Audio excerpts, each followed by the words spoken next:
என்ற பெயரால் இந்திய திருநாட்டில் நுழைந்து தங்கள் கடவுளத்தை கொண்டு இந்திய தலைவர்களையும் தன் மக்களையும் கொண்டு குவித்த ஆங்கிலேயரின் செயல்களை பொறுத்து கொள்ள முடியாமல் நடத்திய போராட்டமே இந்திய சுதந்திர போராட்டமாகும்.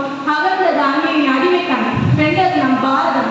இனமொழி கடந்து நேசிப்போம், சுதந்திர காற்றை சுவாசிப்போம். நம் நலனுக்காகவும் நாட்டின் வளர்ச்சிக்காகவும் நம் உரிமைக்காகவும் எண்ணற்ற தலைவர்கள் பாடுபட்டுள்ளனர். அதை நினைவு கூறும் பொன்னாலே இந்த திருநாள் 1947 ஆண்டு ஆகஸ்ட் 15ஆம் தேதி என்பது ஒவ்வொரு இந்தியரின் நினைவிருக்கக்கூடிய ஒரு நாளாக கருதப்படுகிறது. நம் நாடு அந்நிய நாடுகளுக்கு எத்தனை ஆண்டுகளாக அடிமைத்தனத்தில் இருந்தது? 100 ஆண்டுகளா, 120 ஆண்டுகளா, 200 ஆண்டுகளாக நம் நாடு அந்நியர்களுக்கு அடிமைத்தனத்தில் இருந்தபோது தைரியத்தினுடன் தன்னம்பிக்கையுடனும் முயற்சிகளை நடத்தி வெற்றியும் தோல்வியை அடைந்துள்ளன. நடத்திய போராட்டங்கள் ரசிக்கவே இல்லை, வாங்கிய அடிகள் வலிக்கவே இல்லை, சிந்திய ரத்தத்தை உணரவே இல்லை, விருந்த வீரர்களை மறக்கவும் இல்லை. சுதந்திரம் கிடைத்த அந்த தருணத்தை நினைக்காத நாள் இல்லை. போராடி பெற்ற சுதந்திரத்தை இப்போது காப்பது நமது கடமையாகும். பாரதியார் சுதந்திர தினத்தை மக்களின் தினமாக கருதி பாடுகிறார்.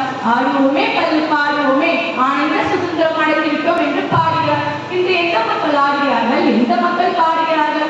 எந்த நகர வீதிகளில் சுதந்திர தினம் மக்களின் தினமாக கொண்டாடப்படுகிறது? இன்னமும் தீபாவளிக்கும் பொங்கலுக்கும் இருக்கும் செல்வாக்கு குறையவில்லை. தீபாவளிக்கு காலையிலிருந்து இரவு முழுவதும் பட்டாசுகள் வெடித்துக் கொண்டு கொண்டாடுகிறார்கள். பொங்கலுக்கு குடும்பத்தினரோடு சேர்ந்து பொங்கலோ பொங்கல் என்ற ஓசையுடன் மகிழ்ச்சியுடன் கொண்டாடுகிறார்கள். ஆனால் கல்வியிலும் அரசியலும் கொடியேற்றும் விழாவாக முடிந்து விடுகிறது இந்த சுதந்திர தினம். இதுதான் பாரதியாரின் ஆசையா? இல்லை. தினந்தோறும் மக்கள் ஆட வேண்டும், தினந்தோறும் மக்கள் பாட வேண்டும்.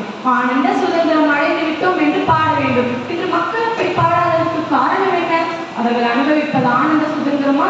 இல்லை.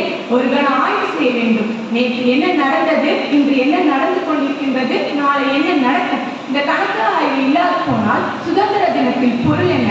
நேற்றிலிருந்து இன்று பிறக்கிறது, இன்றிலிருந்து நாளை பிறக்கிறது. உனக்கு என்ன ஒரு நாடு? விடுதலை கொண்டாடு.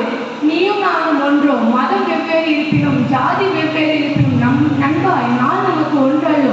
பல உயிர்கள் தியாகம் செய்ததால் உயிர் பெற்றுள்ளது நம் தேசம். ஒரு புறம் வட மாநிலங்களில் மத கலவரம், மறுபுறம் தென் மாநிலங்களில் ஜாதி கலவரம். இது போதாதென்று லஞ்சம், கொலை, கொள்ளை என ஒரு நாளில் இத்தனை சம்பவங்களை கடந்து வருகிறோம். இதை காணவா அன்று சான்றோர்கள் தங்கள் இன்னுரை விட்டார்கள்?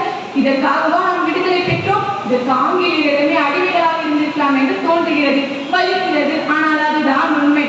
போராடி பெற்ற சுதந்திரத்தை மொழி, இனம், ஜாதி, மதம் என்ற அனைத்திலும் பேணி காப்பது நமது கடமையாகும். தேசிய கொடியை வெறும் ஆடையில் மட்டும் அணிந்தால் போதாது. இக்கொடியை ஏற்ற காரணம் உள்ளவர்களையும் அணியாவிட்டால் அதன் பொருள் என்ன? தேச கொடியை நெஞ்சிலையும் தேசத்திற்காக இன்னொரு தந்தர்களையும் நினைவில் சுமக்க வேண்டும். வெறும் கொடியேற்றி விளம்பரம் செய்து கொள்வதால் பயன் என்ன? அவர்களை நினைவு கூறாவிட்டால் அதன் பொருள் என்ன? தேசிய கொடியின் வண்ணம் பல வண்ணம். நம் எண்ணம் ஒன்றல்லோ, பறக்கும் பறவைகள் பலவிதம். வானம் ஒன்றல்லோ, நம் மக்கள் பலவிதம். நம் தேசம் ஒன்றல்லோ, நம் தேசம் இந்திய தேசமே, நம் மக்கள் இந்திய மக்களே. ஒன்றுபட்டு செயல்படுவோம். வாழ்க பாரதம், வந்தே மாதரம் என்று கூறி விடை பெறுகிறேன். நன்றி, வணக்கம்.